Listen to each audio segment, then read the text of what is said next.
Hi, good afternoon, everybody. I'm Ajay, founder and CEO of Emiza. I've pretty much been a hardcore supply chain logistics guy for the last 20 plus years.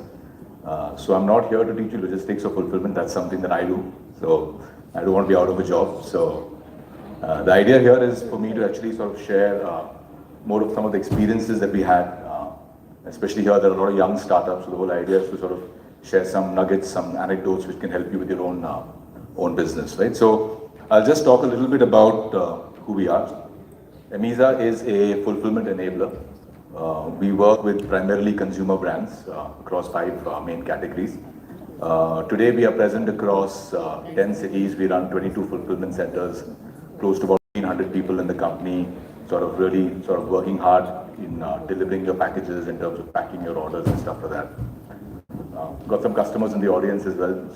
Swash, Dot and Key has been a long, good old customer of Emiza for a long time. And yeah, thank you, Swash. Almo as well, yeah.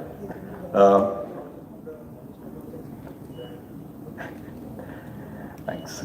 So as of today, like I said, we are in 10 plus cities, 20 plus warehouses. We process close to about 3 million D2C, B2C orders a month.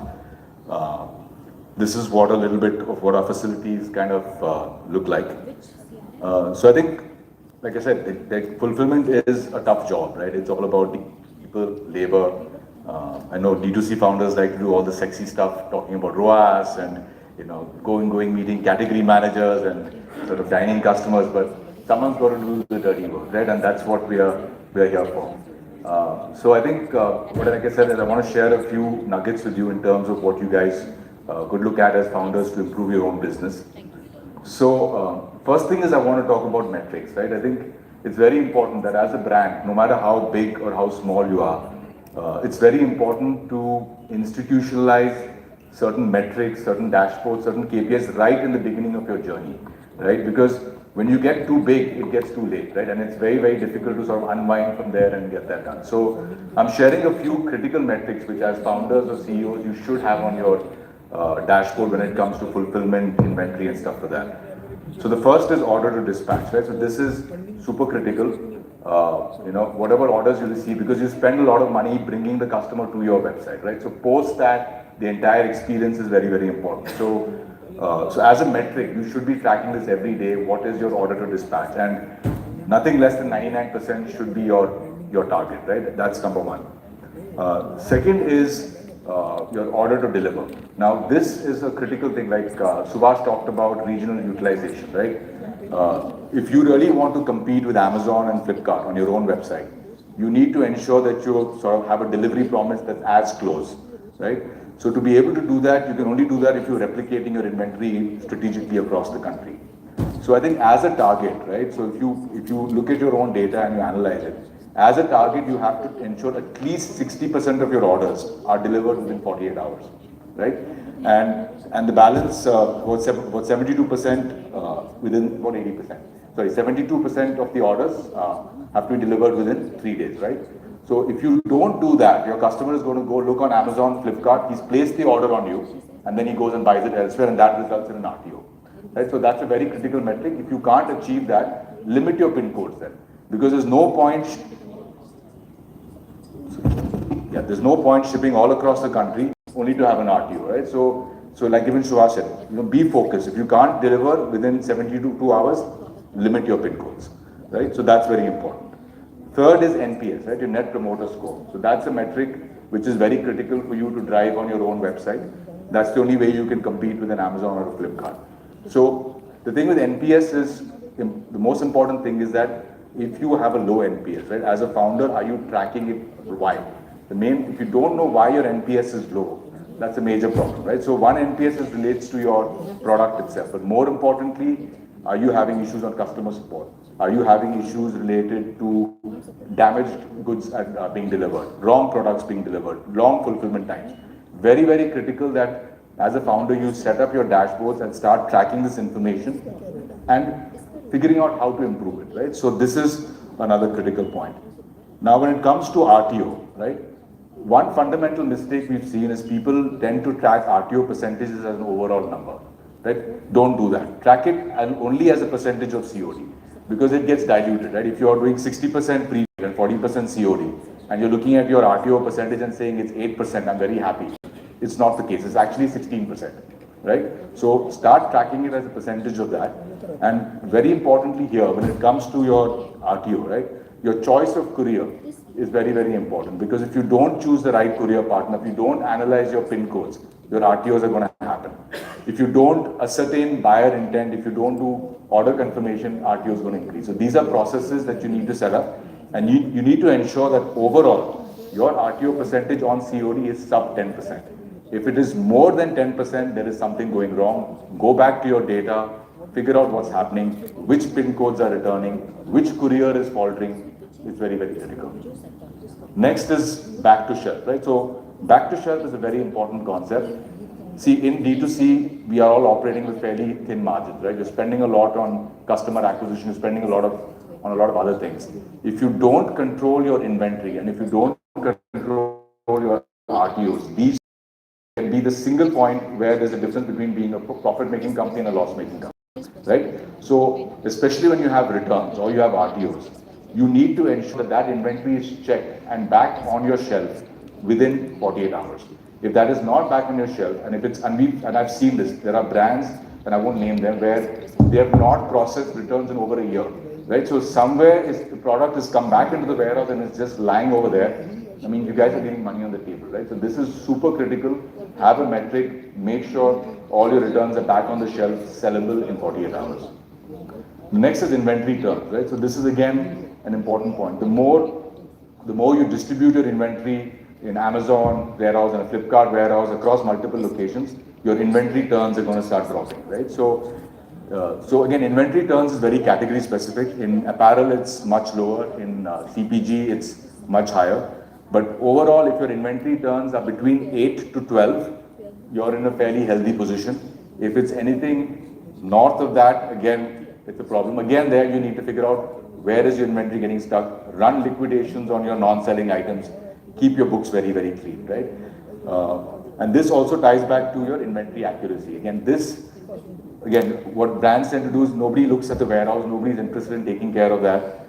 People count their inventory once a year. जब auditor बोलता है boss तुम्हारा inventory कितना है, then everybody is scrambling, right, counting their inventory there, and then you can't match that inventory with your books, right? And especially for younger brands who are raising funds, right? If your inventory in your books versus what's physically there is not matching, it's a very negative sign to your investors, right? So as a practice, make sure you do inventory counts at least once in a quarter, at least every 90 days. And after counting it, adjust your books. People do the counting, great job, itna variance hai, but books adjust nahi karte, right? Books adjust karo, bring your inventory on track, because when investors come in, these are some of the cues. They look at how are your processes, they look at what metrics you're tracking, they look at how, they look at your inventory sanctity, right? They look at all of these things when deciding how good a brand you are, right? And how much they should value you. Next is, I want to talk a little bit about cost saving measures. So here as a brand, we do a great job negotiating with our service providers, hammering them down on prices. But after that, right, there's a lot of leakage, right? So let's talk about that. So first is standardization of packaging. Very, very important. Figure out your packaging, get that straight. You need to figure out sub 500 grams on volumetric, sub 1 kg. Don't make the mistake of having too many different types of packaging. Max to max 4 to 5 different types of boxes. Anything beyond that, you can even club 2 boxes and tape them together. So don't try to solve for every use case. 4 to 5 is the right assortment. Now again, when you standardize your packaging, it's also important, especially for people who use boxes and put flyers on top of that. That's going to kill your weight, because what happens is that when the weighing machines used by the courier companies, the DWM machines, the flyers are counted and they put you into a higher weight bracket. So you need to tape all the edges, right? So this is another critical point, because people have been fighting courier companies for years just because they haven't taped the flyers that go around the corrugated boxes. Next is weight freeze. Now, the concept of weight freeze is all about reducing the amount of discrepancies that you have subsequently with your courier, right? Nobody wants to sit down and fight with the courier about what the weight is. So ideally what you should do is call the courier company in for an audit, share them your SKU master, what are the different weights of all the different products, show them the packaging, right? And you can then freeze the weight by SKU and by package. So that, to a significant extent, eliminate all your discrepancies. Plus, also for pre-billing. So before they raise their bill, ask them for the workings. That they share the workings with your operations team. Your operations team can verify that. Then only let them raise the bill, right? So that's another important point. The third is proper pin code mapping, right? So the whole idea is about maximizing your amount of local shipments, right? Many people, for most warehouses are outside of the city, right? So people negotiate great rates, but then they don't do the pin code mapping. So what happens is your warehouse is outside the city, let's say if it's in Dulagad or Dankuni here in Calcutta, and the delivery is inside of Calcutta, right? It's then counted as within region. So you negotiated a really cheap within city rate, but then it doesn't apply. So you have to sit with your courier company and make sure that the pin codes are mapped so that you don't get any surprises subsequently. Another important one is your first attempt delivery, and this goes along with your order confirmation, both these points. So like I talked about earlier, have a very robust process, especially around COD, of confirming the orders, right? Have an address confirmation flow, have an order confirmation flow. If required, call the customer, right? So only when you know that the customer is a confirmed order, then only your first attempt deliveries are going to be higher. So there are two parts to this. One is obviously ensuring that your orders get delivered. Second is once the goods reach the final destination hub, you should be able to track, and it's available on most aggregator panels or on most courier panels, the number of hours that it takes to deliver the shipment. So ideally, from once it reaches the destination hub, 12 hours is the time it should take to deliver. If it's going beyond that, it's a problem. You should check with your courier company or aggregator. The last point I think here I want to talk about is the volumetric waiver. So here, especially if you're an apparel brand, I think we have a problem with this. Okay. With apparel brands, again with flyers, right? So you tend to, again, have a bleed going from 500 grams into 1 kg or 1 kg to 1.5. So negotiate with your courier upfront about freezing on dead weight, right? So even if it's 600 grams volumetric weight, you should be charged on dead weight. So if you do these things, you can probably save about another 8 to 10% on your overall freight bill. The third topic I want to cover is the eternal debate of seller flex versus FBA, right? So brands keep coming and asking me, hey Ajay, should I do FBA or should I do seller flex? The answer is both. You can't do one or the other, right? Because you're always going to be challenged with appointment deliveries, especially during season. New product launches, Amazon or Flipkart aren't so receptive to that. They block you in terms of the number of SKUs you can store. So you need to have a dual strategy where you are doing both FBA for your fast-moving items and seller flex for your other ones. Besides that, there are a couple of other things that you probably may or may not know. One is when you do seller flex in your own warehouse, you have the advantage of inventory fungibility, right?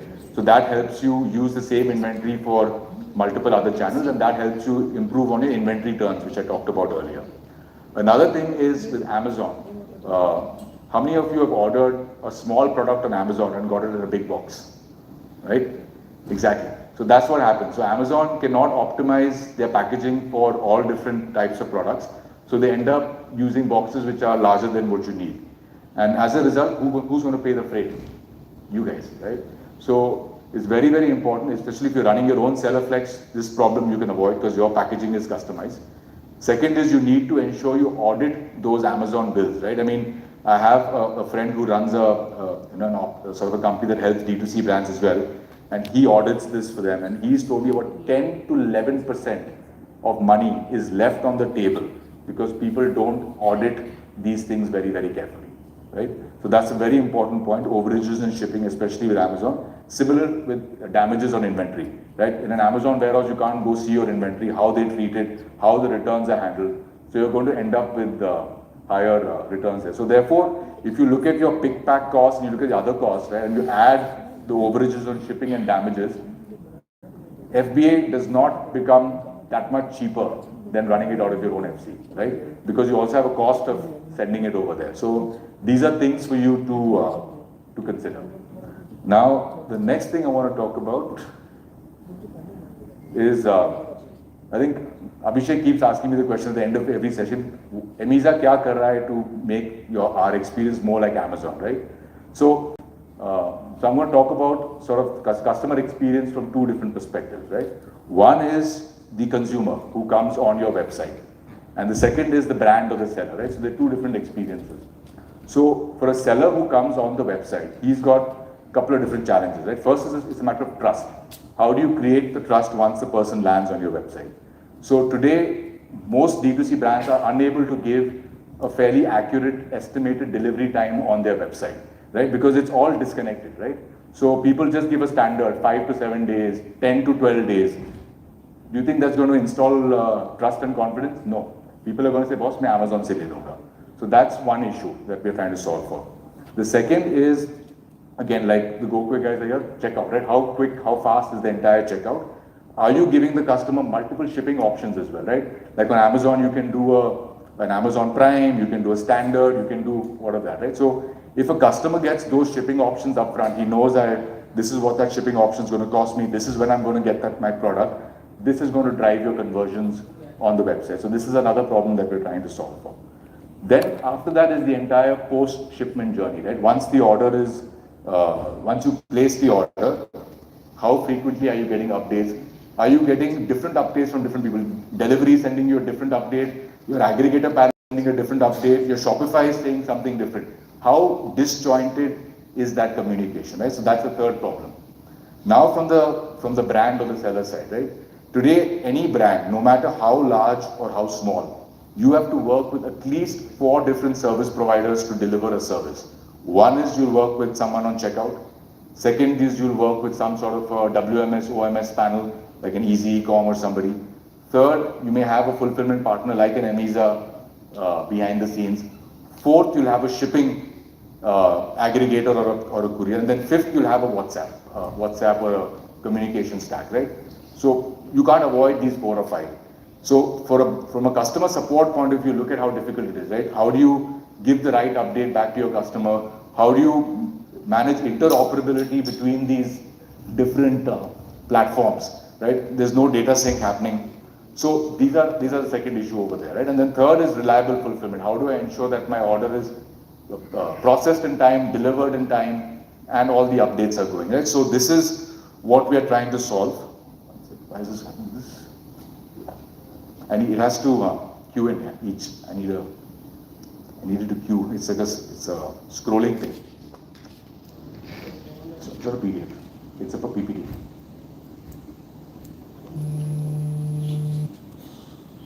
Sorry about that, guys.